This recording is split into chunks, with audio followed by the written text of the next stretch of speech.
నమస్తే, నేను Chandana. Welcome to great Andhra big story. అన్ని వర్గాల వారు సీఎం పదవిని అధిరోహించారు. కాపులకు రాలేదు అన్నది చిరకాలంగా ఆ వర్గంలో వినవస్తున్న ఆవేదన. అందుకోసమే చిరంజీవి ప్రజారాజ్యం స్థాపించి ప్రయత్నించారు. నిజంగా ఆ రోజుల్లో అదో ప్రభంజనం. ఎన్టీఆర్, వైఎస్, జగన్ల మాదిరిగా చిరంజీవి చేసిన యాత్రలకు అప్పట్లో విశేష జనాదరణ. తిరుపతి సభకు వచ్చిన జనం చూస్తే వైరి రాజకీయ పక్షాల గుండెల్లో రైళ్లు పరిగెత్తాయి.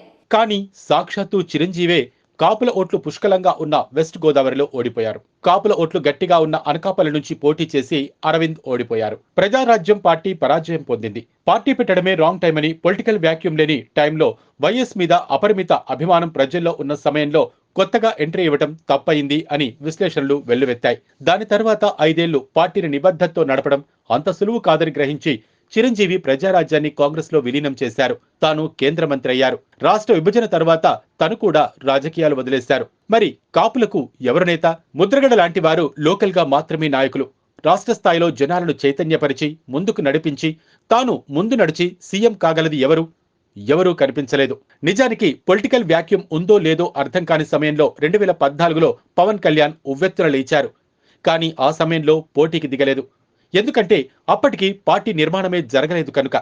తెలుగుదేశం పార్టీకి, భాజపాకు మద్దతు పలికారు. ఆ కూటమి అధికారంలోకి వచ్చింది.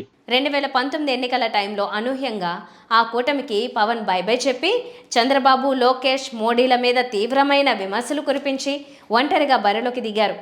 మళ్ళీ అన్న చేసిన తప్పే, రాంగ్ టైంలో రంగంలోకి దిగారు. జగన్ వేవ్ ఉవ్వెత్తున ఉన్న వేళ ఓట్లను చీల్చాలన్న ఉద్దేశంతోనో మరెందుకో అలా చేశారు.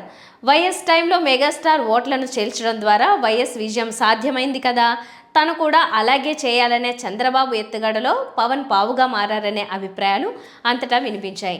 అయితే ఆ ఓటమి తర్వాత అన్న మాదిరిగా పార్టీని ఎక్కడ విలీనం చేయలేదు. అలా అని పార్టీని బలంగా నిర్మించే పని పెట్టుకోలేదు.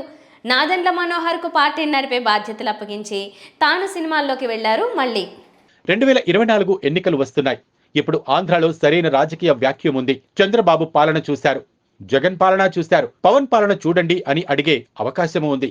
తనకు ఒక అవకాశం ఇవ్వండి అని అడిగే ఛాన్స్ వచ్చింది. ఖచ్చితంగా ఓ రేంజ్ వరకు గెలుచుకునే అవకాశం ఉంది, అందులో సందేహం లేదు. కానీ మళ్ళీ చిరంజీవి రాంగ్ టైంలో పార్టీ పెట్టినట్లు పవన్ రాంగ్ టైంలో తెలుగుదేశంతో జత కట్టారు. అలా జత కట్టడం తెలుగుదేశానికి ప్రయోజనకరం, జగన్ కు ఇబ్బందికరం అంటే ఎవరైనా ఒప్పుకుంటారు.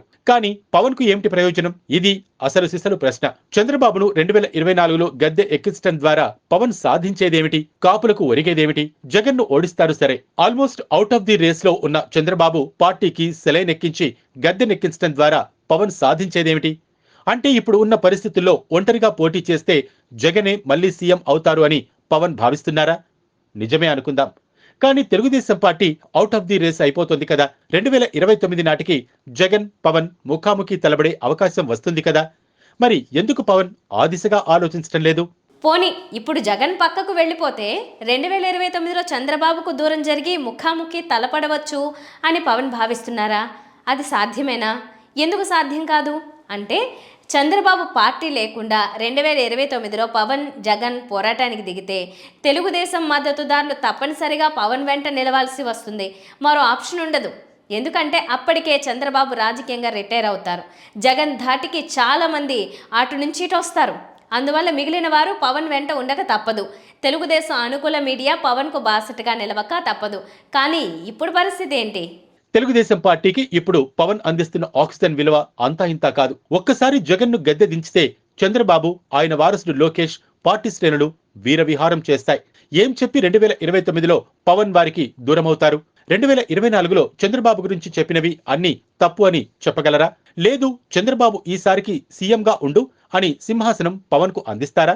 లోకేష్ ఉండగా బాలకృష్ణను, ఎన్టీఆర్, బంధువులు అందరినీ ఆమడ దూరంలో ఉంచిన చంద్రబాబు కోరి పవన్ కు సింహాసనం అందిస్తారా?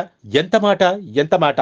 సరే, తెగించి పవన్ దూరం జరిగి పోరాడుతాడులే అనుకుందాం.